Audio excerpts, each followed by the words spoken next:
Good afternoon, everyone. I hope you're doing well this Thursday afternoon. An interesting week it's been.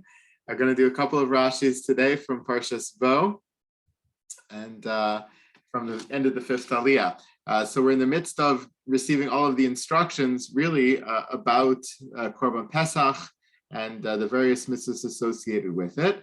And then not only does Hashem command the Jewish people to perform these mitzvahs while they're in Mitzrayim, but he commands them what we call ladoros for future generations and how it would all take place. So he says, this is a law for you and for your descendants forever. When is forever? Well, forever is forever, but when does forever start? When you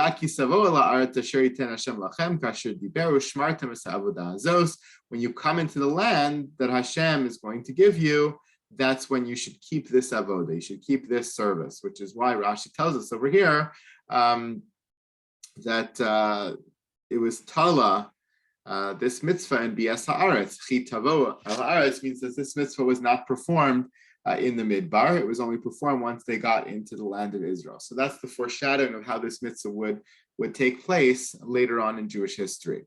Famous, one of the questions of the four sons at the Seder. If your children say to you, what is this service to you? What should you answer them? This is a Korban Pesach to Hashem because he passed over our houses in Egypt when he was killing their firstborns and he saved our firstborns. The response to this whole little story about the future is Vayikod ha'am vayishtachavu, that the nation bowed down to Hashem and at this point. Whoops. Okay, I don't know what happened there. Can you all still hear me? Yeah, okay. So it says, Vayikod ha'am vayishtachavu. They bent down and they knelt down and they bowed down to Hashem. So Rashi says here, why were they bowing here? And this has nothing to do with what their performance was right now. It was no service that they were supposed to perform at this moment. Even the actual Korban Pesach of Mitzrayim is not being described here. This is a future mitzvah that's being described. So why are they bowing down? So Rashi says, Vayikod ha'am, chafav here, al besoras haga'ula ubias ha'aretz ubesoras banim shiu lahem. This is all based on future events. They bow down to God in gratitude of all the future events that are being foreshadowed here. And there are really three of them. The fact that it says this is going to be to you when you come into the land, this is going to be a chok olam, and you're going to have a future, means number one, the redemption is going to come, means we're going to have a future. Number two, it says ki tavo haaretz, you're going to do this when you get to your land, which means we're going to have a land. And number three, it says that your children are going to ask, which means you're going to have progeny, you're going to have descendants. So three things are being foreshadowed: freedom or redemption, the acquisition of a land, and the future of our nation, the future of our people. And in gratitude to all of that, the people bow down at this particular moment. So this Vayikod ha'am is really a response to this entire section describing the future of the Korban Pesach. And I find that very powerful. This is really the loop that's being closed with Avram Avinu and the foreshadowing of this event of slavery and freedom. It's the real closing of the loop on the Bris Bein HaBesarim. And if you know, the promise to Avraham was really about all of these things. It wasn't about redemption per se, but it was about the land, and it was about progeny, and it was about a future and a nationhood. And all of those things are foreshadowed over here. The redemptive piece over here, the fact that we're going to be redeemed, Besoros HaGeula, means the start of our nationhood is happening. That's promise number one to Avraham Avinu. Bias Haaretz is promise number two, and children's promise number three. All of those promises are now being fulfilled, even if they're not explicitly being stated. The people's response showed that they understood that this was a pivotal moment, that this was the moment of the fulfillment of an earlier promise, and they have gratitude to Hashem for closing that loop. The summation of our aliyah comes with this pasuk: Vayelchu vayasu bnei Yisrael kasher tziva Hashem es Moshe va'Aaron kenasu. Whatever Moshe and Aaron commanded them to do, they went and they did. So Rashi expounds upon Vayelchu vayasu over here. It's not surprising. Of course, we understood that they were going to go and do all these things, right, which has been commanded throughout this parak, all the instructions about the Korban Pesach. But the Torah emphasizes this at the end of the Aliyah, that they went and they did. So Rashi says, "V'chi kvar asu, v'halom rosh chodesh ne'amar lehem, ela mikevan shekiblu aleim, ma'ale ani aleim kilu asu." They didn't actually go and do this now, okay?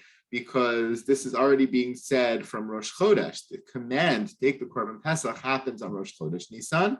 The Korban is taken on the 10th of Nisan, and the Korban is shechted on the 14th of Nisan.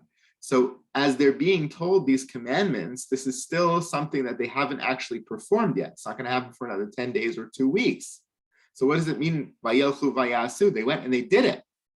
It means the fact that they were kiblu aleim, the fact that they accepted this upon themselves to do it, Hashem considered it as if it was already done. It's a beautiful idea that intention in Judaism matters. Intention for the good, intention, unfortunately, for the bad also matters, but intention for the good matters. Kodesh Baruch Hu sees a person's sincere desire to perform a mitzvah, even if they haven't had the chance to actually fulfill it yet. He's male alav ki'ilu asa. You are considered as if you had already performed it, as if you already had done it.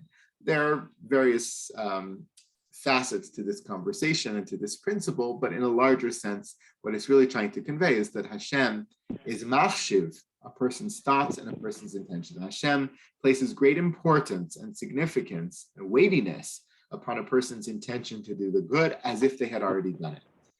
One more explanation of Vayelchu Vayasu. It's a sort of praise here built into the pasuk. Hashem is praising them for following the exact command of Moshe and Aaron. They didn't deviate one iota from the commandment. The whole pasuk is praise for them for following this command, for not deviating one iota.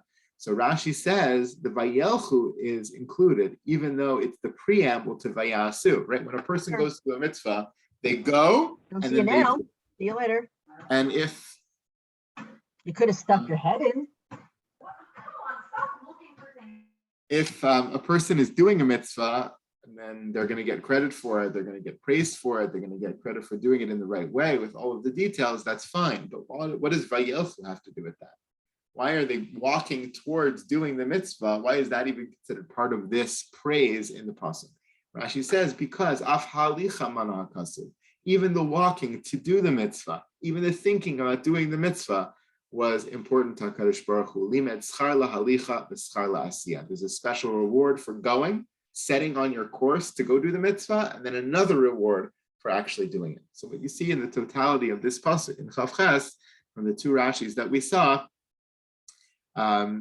is that Hashem really appreciates every single stage of the development of the performance in a mitzvah. From the time that you had the intention to do it, then it's already as if you've done it. It gives you reward for that, credit for that. And then when you actually set out on your journey, the preamble to the action that you're going to take, that's worthy of reward. And then the action itself, of course, is worthy of reward as well. It's unlike other systems where really you're evaluated based on results alone. Judaism is about actions. It is about results. It is about performance. You have to get it right. But that doesn't mean Hashem discounts everything that came before it either. Thank you so much, everybody. I hope you have a wonderful day. Talk to you soon. Thank you, Rabbi. You too, and everybody. Thank you. Thank you. Thank you.